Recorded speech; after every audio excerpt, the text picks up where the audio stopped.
She did it again, the third time this week. Karen, head of the HOA, marched right across my lawn like she owned the soil beneath her shoes. She didn't even glance my way, just stomped through the grass, dragging her little dog who was leaving gifts all over my freshly seeded patch. I stood by my porch, coffee mug in hand, and asked, "Karen, is there a reason you keep walking through my yard?" She didn't even blink. "This is community property," she said, waving her hand like she was the mayor of the block. "You can't block public access." Public access? I bought this land last year, and every inch of it was marked private. She knew it too, but she just wanted to show control. Every HOA meeting, she found a new way to remind me I wasn't part of her perfect little circle. Last week, she put a fake HOA notice on my door, claiming I violated neighborhood decor standards because my truck was too rural. I laughed it off then, but today, something snapped. I calmly said, "Karen, step off my property." She smirked. "Or what? You'll call the HOA? I am the HOA." Then she turned and strutted off, leaving muddy footprints on the path I'd just cleaned. That night, I sat on my porch, thinking about what she said, community property. She had no idea who she was messing with. See, I wasn't just some random homeowner. I had a background in security engineering. I used to install smart defense systems for high-security clients. If Karen wanted a path across my lawn, I was going to give her one she'd never forget. I spent the next 2 nights working quietly, setting up something special, something harmless but unforgettable. Hidden motion sensors, a few clever speakers, and one surprise that would make even the boldest Karen rethink her steps. When I was done, I stood there in the moonlight, looking at my lawn with a small grin. Let's see you call this community property tomorrow. Next morning, she came strutting again, wearing her usual power smile and sunglasses. The moment her heel touched the grass, the ground beneath her came alive. Karen froze as a loud hiss erupted beneath her feet, followed by a deep, rumbling growl. Her sunglasses slipped down her nose as 2 glowing red eyes blinked from the flower bed. She screamed and jumped back, clutching her tiny dog to her chest. The growl turned into a distorted voice booming from hidden speakers. "Trespass detected. Please vacate the property." Her jaw dropped. "What the? Who said that? This is HOA property." I stood by the porch, pretending to look confused. "Oh, that? Must be the new security system I installed. It's voice-activated," I said calmly, sipping my coffee. "Pretty advanced stuff." Her face turned red. "You can't threaten residents with robot monsters." I shrugged. "It doesn't threaten anyone who's not trespassing." Karen looked down at the lawn like it was a minefield. Her little dog started barking at the blinking sensors hidden among the grass. Then another sound came. Whoosh! As a small sprinkler system burst to life, drenching her and her designer purse. But this wasn't an ordinary sprinkler. It was motion-triggered and perfectly aimed. "Are you insane?" she screamed, running toward the sidewalk. "This violates HOA safety codes." "Which code?" I asked, stepping closer. "The one that lets you cut across private property? Or the one that lets fake warnings on people's doors?" She glared at me, dripping wet, mascara running down her cheeks. "You'll regret this. I'll have the HOA board fine you into next year." I smiled faintly. "Good luck with that." She stomped off, muttering, but I could see the fear in her stride. She didn't come near the grass again that day. But that night, as I was shutting down the sensors from my control app, I noticed something strange. The motion alerts popped again. Someone was on my lawn.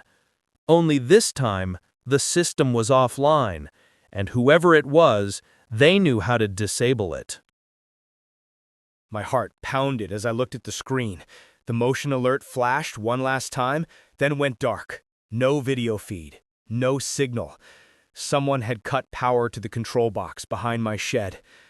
I slipped on my jacket, grabbed my flashlight, and stepped outside quietly. The night was still. Too still.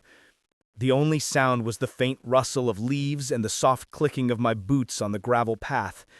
As I reached the shed, the smell of wet soil mixed with perfume hit me. I froze. That sharp floral scent. Karen's perfume. She used it like armor. "Karen," I called out. "If you're out here, this isn't going to end well for you." No answer. Just silence. Then, a sudden metallic clang. I swung the flashlight around and caught a glimpse of someone ducking behind my fence. My stomach tightened. I ran toward it, and there she was, crouched near my power box, screwdriver in hand, trying to yank out wires. "What the hell are you doing?" I shouted. She gasped and stumbled back. "You can't just install illegal systems in this neighborhood. I'm disabling them for everyone's safety." Safety? I stepped closer, lowering my voice. "You're trespassing. Again." She pointed the screwdriver at me like it was a weapon. "This neighborhood follows HOA rules, not whatever tech you brought from your farm or your military junk." That made me pause. "How do you know about that?" Her face went pale for half a second. Then she forced a fake laugh. "Oh, everyone knows things round here. You're not as private as you think." Something clicked in my head. She'd been digging around more than just my lawn. "You've been in my files, haven't you? You hacked the security feed." She didn't deny it. "If you have nothing to hide, why protect it?" That was it. I pulled out my phone and opened a live connection to the sheriff's department, the one I used to work with before I retired. Her eyes widened. "Wait, you're calling the cops on me?" I smirked. "Guess it's your turn." She froze, realizing for the first time she wasn't in control anymore. But before the sirens even arrived, she muttered something that made my blood run cold. "This isn't over. You don't know who really owns this land." For a moment, her words hung in the cold air like smoke. "You don't know who really owns this land." I stared at her, trying to read her face, but she'd already turned, disappearing behind the row of hedges that lined my property. The sirens arrived minutes later. 2 deputies stepped out, flashlights sweeping the yard. They knew me. I'd trained half their department back when I worked on federal security contracts. I told them what happened, showed them the footage that had autosaved to my cloud before the system was cut. Karen's face was crystal clear on the screen, crouched by the power box, screwdriver in hand. The deputies exchanged a look. "That's a felony," one muttered. "Yeah," I said quietly. "Breaking and entering, property damage, and trespassing. 3 strikes in one night."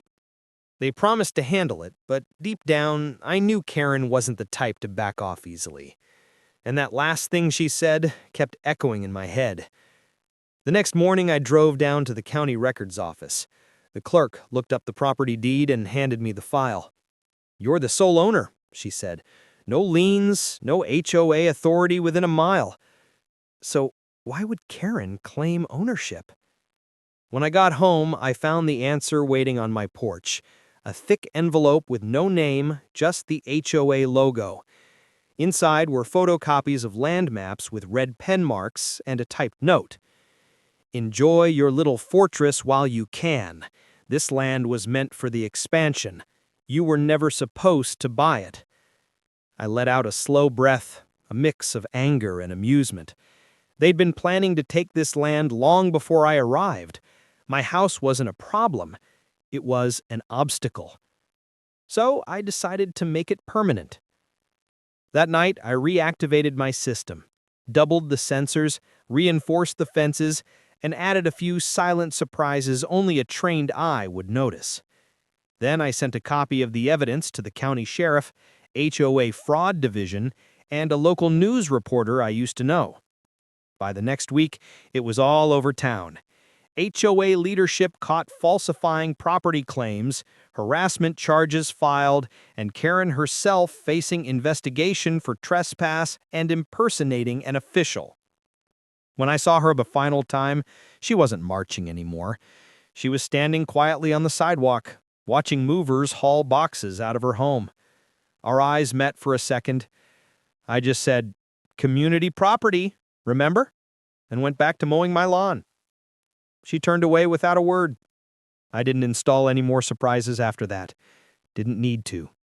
The biggest one had already been delivered. And as the sun dipped behind the trees, lighting the edge of my property in gold, I smiled to myself. I fought for this land.